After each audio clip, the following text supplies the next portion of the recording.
মানালিতে গিয়ে এত সুন্দর হোটেলে থাকতে কত খরচা হয়েছে আর ঘুরতেই বা কতটা খরচা হয়েছে সবটা আজকে তোমাদের সাথে শেয়ার করব। দিল্লিতে আমরা সকালে পৌঁছেছি আর রাতে আমাদের মানালির বাস ছিল আর আমরা এয়ারবিএনবি বুক করেছিলাম সেইটুকু সময় কাটানোর জন্য আর তার ভাড়া নিয়েছিল 1100 টাকা, যেটাকে শেয়ার হয়ে গেছিল। এয়ারবিএনবি থেকে কাশ্মীরি গেট পৌঁছাতে ক্যাবের ভাড়া লেগেছিল 400 টাকা, যেটাও শেয়ার হয়ে গেছিল। দিল্লি থেকে মানালি যাওয়ার জন্য অনেক রেঞ্জের আর অনেক ধরনের বাস আছে। আমরা সেমি স্লিপার বাস নিয়েছিলাম ভলভো 9600 এর। যাওয়ার সময় আমাদের খরচা হয়েছিল পার হেড 1100 টাকা।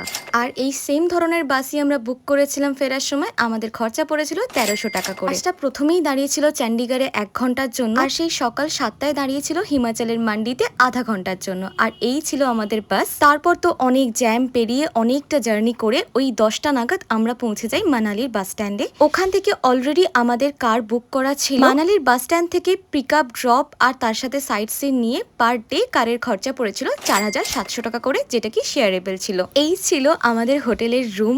এত সুন্দর, আর বিশ্বাস করবে না এত রিসার্চ করে এই হোটেলটা আমরা বুক করেছি তোমরা ভাবতেও পারবে না। মানালিতে প্রায় কয়েক হাজার হোটেল আছে, তারপরও এটা নয় সেটা নয় ওটা নয়, বাজেটের মধ্যে আসছে না, বাজেটের বাইরে চলে যাচ্ছে, অনেক অনেক কিছু ভাবনা চিন্তা করে ফাইনালি আমরা এই হোটেলটাকে কনফার্ম করি। বিশ্বাস করো সত্যি হোটেলটা খুব সুন্দর ছিল, একদম নিট অ্যান্ড ক্লিন, ছিমছাম, একদম পাহাড়ে যেরকম একটা হোটেল আমরা এক্সপেক্ট করি ঠিক সেরকম। আর সব থেকে বেস্ট পার্ট ছিল এই ব্যালকনিটা। ভেবেছিলাম সারাটা দিন এই ব্যালকনিতে বসে কাটিয়ে দেব, কিন্তু এত ঠান্ডা ছিল যে ব্যালকনিতে আমি এই ভিডিওটা ছাড়া সেভাবে বেরোতেই পারিনি। এবার আসি হোটেলের ভাড়া নিয়ে। হোটেলের ভাড়া নিয়েছিল 1800 টাকা করে পার ডে, যার মধ্যে ব্রেকফাস্ট আর ডিনারটা ইনক্লুডেড ছিল, মানে এর জন্য আলাদা করে কোনো খরচা করতে হবে না। লাঞ্চটা ওনারা প্রোভাইড করেননি, কারণ সাইট সিনে গিয়ে আমাদের লাঞ্চটা বাইরেই করতে হতো রেগুলারলি। একটু বেশি দামি হোটেল চুজ করার জন্য লাঞ্চ করতে আমাদের পার হেড 500 টাকা করে খরচা হয়ে গেছিল, কিন্তু তোমরা চাইলে 200 থেকে 300 টাকার মধ্যেও ভালো লাঞ্চ পাবে।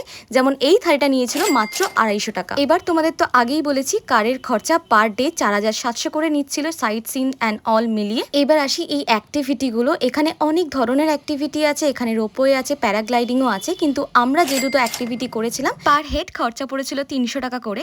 এবার বলি যে রাতে ওনারা যে ডিনারটা দিয়েছিলেন আর সকালে ব্রেকফাস্টটা কেমন প্রোভাইড করেছিলেন। বিশ্বাস করবে না, ওনারা এতটাই কোয়ান্টিটি প্রোভাইড করেছিলেন যে আমাদের পক্ষে শেষ করা তো সম্ভবই ছিল না। ভাত রুটির সাথে ছিল চিকেন, ডাল, একটা সবজি, পাঁপড় ভাজা আর আচার। আর সকালের ব্রেকফাস্টে আলুর পরোটা, 1 বাটি দই, আচার, ডিম সেদ্ধ, এইগুলো থাকে। তবে রোজ রোজ কিন্তু মেনু চেঞ্জ হয়, আপনারা চাইলে কথা বলে নিতে পারেন। হোটেলের নাম ছিল দ্য হাইভ কটেজ। এর থেকে বেশি কোনো ডিটেলস লাগলে আপনারা আমাকে জানাতে পারেন, আমি কিন্তু সমস্ত রকম হেল্প করে দেবো। Tata, by.